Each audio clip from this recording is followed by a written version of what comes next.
আসসালামু আলাইকুম রহমতুল্লাহি ওবরাকাতু। দর্শক, কথা দিয়েছিলাম মার্কাজু ফয়জিল কোরআন থেকে নতুন কোনো বিশ্বজি হাফিজকে নিয়ে আপনাদের সঙ্গে আবার যুক্ত হব। আমরা কিন্তু যুক্ত হয়েছি, কথা রেখেছি। আমার বাঁ পাশটায় বসে আছে সদ্য বিশ্বজি হাফেজ আনাস মাহফুজ, আমার ডান পাশটায় বসে আছে বিশ্বজি হাফেজ গড়ার কারিগর আনাস মাহফুজের শিক্ষক মুফতি মুর্তুজা হাসান ফয়েজি মাসুম হাফিজাহুল্লাহ। কেমন আছেন আপনারা? আলহামদুলিল্লাহ। আনাস কেমন আছেন? আমাদের ছোট্ট এই ভিডিওটি আমরা শুরু করতে চাই আনাস মাহফুজের সুললিত মধুর ছোট্ট একটি তেলাওয়াতের মাধ্যমে। أعوذ بالله من الشيطان الرجيم. بسم الله الرحمن الرحيم.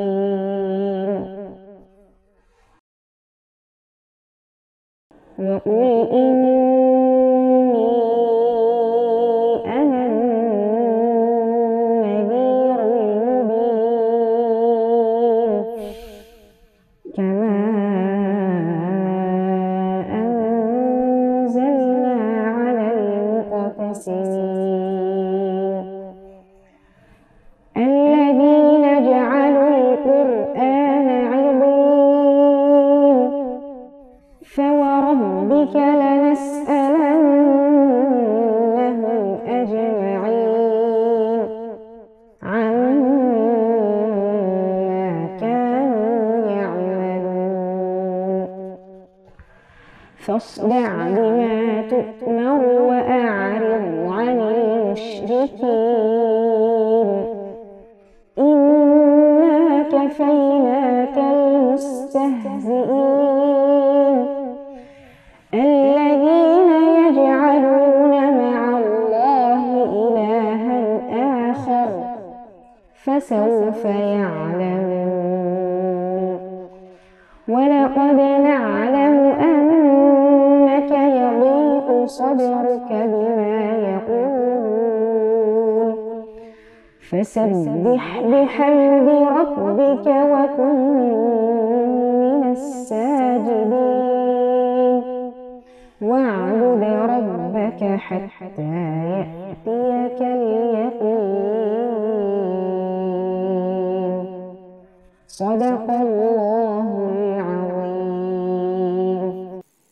অনেক অনেক ধন্যবাদ, অনেক শুক্রিয়া বিশ্বজি হাফেজ আনাস মাহফুজকে আমাদেরকে সুরের সাগরে কোরআনের গভীর এক সমুদ্রে ডুবিয়ে দেওয়ার জন্য, সুললিত এক কণ্ঠে ভাসিয়ে নেওয়ার জন্য।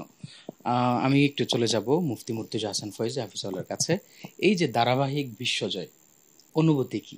এই গত 2 সপ্তাহ আগে আসলাম মার্কাজু ফয়জিল কোরআনে, আবার এলাম, অনুভূতি জানতে চাই। নিঃসন্দেহে কোনো কৃষক যখন কোনো চারা রোপণ করে আর সেই চারা যখন বড় হয়ে ফুল দেয়, ফল দেয়, আর সেই ফল যখন নিজের হাতের সামনে উপস্থিত হয়, তো এটা আসলে ওই চাষি বলতে পারবে যে এটা কতটা আনন্দদায়ক। আমাদের আসলে কখনোই একজন ছাত্র কোনো একজন শিক্ষকের মাধ্যমে এভাবে গড়ে উঠতে পারে না। আসলে আনাস মাহফুজের শিক্ষক এখানে অনেকে আছেন। অন্যতম শিক্ষক আমার প্রিয় ছোট ভাই হাফিজ মাওলানা কারি আবদুল্লাহ মামুন। তবে আরও আমাদের 82 জন শিক্ষক স্টাফ আছে, সবাই ওর শিক্ষক, সবাই অক্লান্ত পরিশ্রম করে অবশ্য আনাস মাহফুজকে গড়ে তুলেছে। তো আমরা সবাই আসলে এভাবেই আমাদের অনুভূতি যে আমরা একটি ছোট্ট মাদ্রাসা, ঢাকার পশ্চিম কোণে, ঢাকার মিরপুরে একে অবস্থিত এই মার্কাজু ফয়জিল কোরআন আমাদের মাধ্যমে অথবা আমার হাতে প্রতিষ্ঠিত প্রতিষ্ঠানের মাধ্যমে লাল সবুজের পতাকাকে বারংবার সারা পৃথিবীর মানচিত্রের উপরে তুলে ধরতে পারা, এই অনুভূতি আসলে কোনো ভাষা দিয়ে আমি ব্যক্ত করতে পারবো না। শুধু এতটুকু রব্বানা লাকাল হামদ, সকল প্রশংসা সেই মহান রবের, যিনি আমাদেরকে এই তৌফিক দান করেছেন। অনেক অনেক শুকরিয়া আনাস মাহফুজ। আপনার পরিবারে কে কে আছে? আপনার গ্রামের বাড়ি কোথায়? আমার পরিবারে আমার মা বাবা, একজন ভাই আছে, একজন বোন আছে। আমার দেশের বাড়ি গোপালগঞ্জ। হিফজ কবে শুরু করেছিলেন, কতদিন হিফজ সম্পন্ন করেছেন? হিফজ শুরু করেছি 2019 সালে, 2020, 20-22। কতদিন সময় লেগেছিল হিফজ শেষ করতে? 2 বছর। 2 বছরের মতো। আনাস মাহফুজ সম্পর্কে আপনার মূল্যায়ন জানতে চাই, তাকে কিভাবে গড়ে তুলেছিলেন একটু জানতে চাই। আসলে আনাস মাহফুজ ও আলহামদুলিল্লাহ অত্যন্ত মেধাবী, প্রতিভাবান, তবে অত্যন্ত চঞ্চল। আমরা দেখছিলাম চঞ্চল, হ্যাঁ, খুব চঞ্চল। আর যারা একটু বেশি মেধাবী হয় তারা একটু চঞ্চল হয়, এটা স্বাভাবিক। আলহামদুলিল্লাহ বেয়াদব না, জি, ভদ্র, কিন্তু একটু চঞ্চল। তা আমার আবার ব্যক্তিগতভাবে চঞ্চল পোলাপান আমি বেশি পছন্দ করি। তো বাচ্চাদেরকে বুঝতে দেই না যে ওদেরকে এত আদর করি বা এত মহব্বত করি। তো ওর প্রতিভাটা আলহামদুলিল্লাহ অনেক ভালো। তো আমরা ওকে বিশেষ করে, এমনি তো আমাদের প্রতিযোগিতা গ্রুপে যারাই পড়ে এবং যারা আছে প্রতিটা ছাত্রী প্রায় প্রতিটা ছাত্রই বিশ্ব জয় করার মতো ছেলে আলহামদুলিল্লাহ। তো ও যখন বাছাইতে টিকে তখন ওর কোনো ওস্তাদ, আমি আর নাম বলবো না, আমাকে বলল যে একে দিয়ে তো সর্বনাশ, অত অনেক চঞ্চল। আমি বললাম ওকে দিয়েই সম্ভব। তো এক পর্যায়ে আমি মোটামুটি একটা যুদ্ধই করলাম। তা আমি বললাম যেহেতু ও টিকেছে, ওকে আমি একটু বুঝাই, তোমরা একটু বোঝাও সবাই, ইনশাল্লাহ ভালো কিছু করবে। তা আলহামদুলিল্লাহ আমাদের বোঝানো এবং ওস্তাদরা চেষ্টা করেছে, ওকেও যেভাবে আমরা পরামর্শ দিয়েছি সে মেনেছে আলহামদুলিল্লাহ। এই তো আজকের আনাস মাহফুজকে তো আপনারা দেখছিলেন। কুয়েতে 13তম কোরআন প্রতিযোগিতায় প্রথম হলো আনাস মাহফুজ। 13 বছরে প্রথম বাংলাদেশি কোনো হাফেজ প্রথম হয়েছে। তো এই প্রথম, আমরা জানি বিশ্বে বিভিন্ন প্রতিযোগিতায় প্রথম হয়েছে অনেকেই, কুয়েতে প্রতিযোগিতাটায় প্রথম হতে পারেনি কেন? এটা কি তুলনামূলক কঠিন প্রতিযোগিতা বা?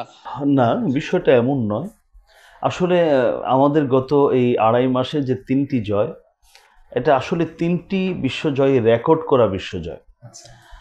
আমি যদি প্রথম মোয়াজ মাহমুদের সৌদির প্রতিযোগিতার কথা বলি, ও যেই গ্রুপে গিয়েছে, অন্য গ্রুপে প্রথম হয়েছে বাংলাদেশ, কিন্তু দীর্ঘ 15 বছরের মধ্যে ওই গ্রুপে কেউ প্রথম না, ওই গ্রুপে কেউই প্রথম হতে পারেনি।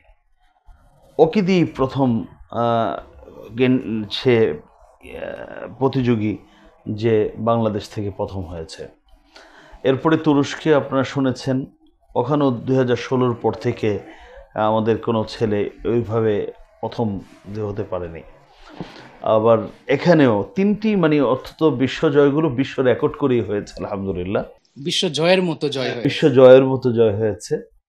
আসলে কুয়েতের প্রতিযোগিতাটা আমরা যেমন পৃথিবীতে কয়েকটি বড় আসর হয়, একটি দুবাই, একটি সৌদি, তুরস্ক, ইরান, তো এর মধ্যে লিবিয়া এবং কুয়েত। তো কুয়েতের প্রতিযোগিতাটায় আমাদের ছেলেরা দেখা যায় ওখানে গ্রুপ হলো দুটা গ্রুপ হওয়ার কারণে ছোট গ্রুপ যেটা, এটা 13 বছর, অনন্ত 13 বছর, আর পরের যেটা সেটা হলো আরো অনেক বেশি বছর। তো দেখা যায় যে বড় গ্রুপটা অত্যন্ত শক্তিশালী হয়, যেটা তুরস্কে যেটা হয়েছে আমাদের মোয়াজ মাহমুদ, একটাই গ্রুপ, সব বড় বড় হাফেজরা, মানে বিশ্বখ্যাত হাফেজরা সেখানে অংশগ্রহণ করে। ছোট গ্রুপটা তুলনামূলক একটু সহজ হয়, কিন্তু আবার এত অল্প বয়সে ছেলে যাদের তেলাওয়াতের মান, তাজবিদ, এরপরে আপনার ওয়াকফি আদা ভালো হওয়া এবং অত্যন্ত কনফিডেন্সের সাথে এত 12-13 বছর 10 বছরের বাচ্চা ওখানে পড়া, এটা আমাদের ছোট বাচ্চারা অত ভালো করতে পারে না। তা আলহামদুলিল্লাহ ও আগেই বলছে চঞ্চল, এই চঞ্চলতাটা পড়ার মধ্যে সে ফিট করে দিচ্ছে, তা আলহামদুলিল্লাহ ভালো করেছে। আনাস মাহফুজ, যখন আপনি প্রথম শুনলেন আপনি বিশ্ব জয় করেছেন, যখন আপনার নামটা সেখানে ঘোষণা হয়েছে, তখন কেমন লাগছিল ভেতরে? আলহামদুলিল্লাহ অনেক অনেক অনেক ভালো লাগছে। আপনি ভবিষ্যতে কি হতে চান? যদি একটু আমাদেরকে জানাতেন। ভবিষ্যতে অন্য কোথাও আমি যদি কবুল করি, বড় একজন দিনের দায়ী, কোরআনের খাদেম হিসেবে, কোরআনের খাদেম এবং বাংলাদেশে নাম উজ্জ্বল করতে চান। অর্জন করতে চাই। অনেক অনেক ধন্যবাদ। প্রিয় দর্শক, আমরা একেবারে শেষ পর্যায়ে চলে এসেছি। আমরা চলে যাব বিশ্বজয়ী হাফেজ গড়ার কারিগর, বিশ্বজয়ী হাফেজ গড়ার যে প্রতিষ্ঠান মার্কাজু ফয়জুল কোরআনের প্রিন্সিপাল মুফতি মুর্তজা হাসান ফয়েজি হাফিজুল্লাহর কাছে। আমাদের অনেকেই বারবার এই যে মার্কাজু ফয়জুল কোরআনের ছেলেরা বিশ্বজয় করছে, অনেকে চায় যে মার্কাজু ফয়জুল কোরআনে ভর্তি হবে। এটার প্রসেসটা কি? অনেকেই চায় যে তাকরিম যে মাদ্রাসা থেকে গড়ে উঠেছে, মুয়াজ মাহমুদ যে মাদ্রাসা থেকে হয়েছে, আনাস মাহফুজ যে মাদ্রাসা থেকে হয়েছে, আমার সন্তানটাও সেই মাদ্রাসায় পড়ুক, কিভাবে সম্ভব, কিভাবে? হ্যাঁ, আলহামদুলিল্লাহ, আমাদের দেশের তো এখন অনেক ছেলেই মাদ্রাসার দিকে ধাবিত হচ্ছে, মাদ্রাসামুখী হচ্ছে। তো আসলে আমাদের তো আর সব ছাত্র নেওয়া সম্ভব না। আমাদের মাদ্রাসায় একটা কোটা নির্ধারিত আছে, সেই কোটা অনুযায়ী আমরা ছাত্র ভর্তি নিয়ে থাকি। তো রমজানের 1 মাস আগে দুটো টাইম, একটা তো হলো ডিসেম্বরের শেষে যোগাযোগ করবে, আরেকটা হলো আগামী মাসে যোগাযোগ করবে। আমরা একটা ভর্তির তারিখ, একটা ভর্তি পরীক্ষা হবে, সেই তারিখে সবাই আসবে, পরীক্ষা নেওয়া হবে এবং যারা উত্তীর্ণ হবে তারা আমরা ভর্তিতে নিব। আর যারা উত্তীর্ণ হবে না তাদেরকে কিছু আমরা পরামর্শ দিয়ে দিই যে তুমি আবার সামনে এখানে অংশগ্রহণ করতে পারবে। আরেকটা টাইম হচ্ছে যেটা কওমি মাদ্রাসাগুলোর স্বাভাবিক টাইম, রমাজান এবং রমজানের পরবর্তীতে। এই দুটো সময় বিশেষভাবে ছাত্র আমরা নিয়ে থাকি। তবে অবশ্যই তাকে ভর্তি পরীক্ষায় অংশগ্রহণ করতে হবে এবং আমাদের যেমন বয়সের একটা লিমিটেশন আছে যে কোন বিভাগে সর্বোচ্চ কত বছর বয়সের ছাত্র হতে হবে। কারণ ছোট বাচ্চাদের সাথে একটা বড় ছাত্র দিয়ে দিলাম তো ওরা মানসিকভাবে তারা ভালো থাকবে না, অথবা বড় ছাত্রদের মধ্যে একটা ছোট বাচ্চা দিয়ে দিলাম, ওই বাচ্চাটাও মানসিকভাবে ভালো থাকবে না। তো সব কিছু বিবেচনা করেই আমরা ওই ভর্তি পরীক্ষাটা একেবারে যে খুব যোগ্য হতেই হবে এমনটি জরুরি নয়, বরং ওই ক্যাটাগরির মধ্যে পড়তে হবে। আমি সর্বশেষ আপনার কাছে জানতে চাই যে যারা নিজের সন্তানকে বিশ্বজয়ী হিসাবে গড়ে তুলতে চায় বা ভালো হাফেজ হিসাবে, যোগ্য মুয়াদ্দাব হাফেজ হিসাবে গড়তে চায়, বানাতে চায়, তাদের জন্য আপনার প্রশ্ন কি মানে তাদের জন্য আপনার পরামর্শ কি হবে? নিঃসন্দেহে এটা খুব চমৎকার একটি প্রশ্ন। এরকম যারা হতে চায়, সর্বপ্রথম আসলে ছোট বাচ্চা তো ওরা তো আসলে নিজেরা বোঝে না, ওরা আগুনও বোঝে না, পানিও বোঝে না। আমি আনাস মাহফুজের কথাই বলি, ও কোনটা ভালো বুঝবে, কোনটা মন্দ বুঝবে। ওকে আমরা যেভাবে গাইড করব বাচ্চাটা সেভাবে গড়ে উঠবে। তা আমাদের যেটা দায়িত্ব, প্রত্যেক অভিভাবকের দায়িত্ব হলো একটি মানসম্মত প্রতিষ্ঠান আগে নির্বাচন করা। মানসম্মত প্রতিষ্ঠান, অনেক অভিভাবক একটা ভুল করেন, এসেই খাবারের খবর, আবাসিক কি সুযোগ, হ্যাঁ থাকা খাওয়া ইত্যাদির খোঁজ খবরটা আগে নেন। আসলে এগুলো দিয়ে আসলে আন্তর্জাতিক হাফেজ বা এই ভালো মানের হাফেজ হওয়া এটার সাথে ওটার কোনো সম্পর্ক নেই। তো আসলে আগে ভালো শিক্ষক কোথায় আছে, ভালো একজন প্রিন্সিপাল কোথায় আছেন যিনি এটাকে সুন্দরভাবে পরিচর্যা করেন, এইগুলো আগে দেখার বিষয়। এটা আগে ঠিক করতে হবে এবং একজন ভালো শিক্ষক এবং ভালো অভিভাবকের হাতে সন্তানটাকে সুপুর্দ করে দিতে হবে। একেবারে যে সন্তানটা আমি দিয়ে দিলাম, আসলে এটা অনেক কঠিন, এটা খুব কম অভিভাবকরাই পারেন।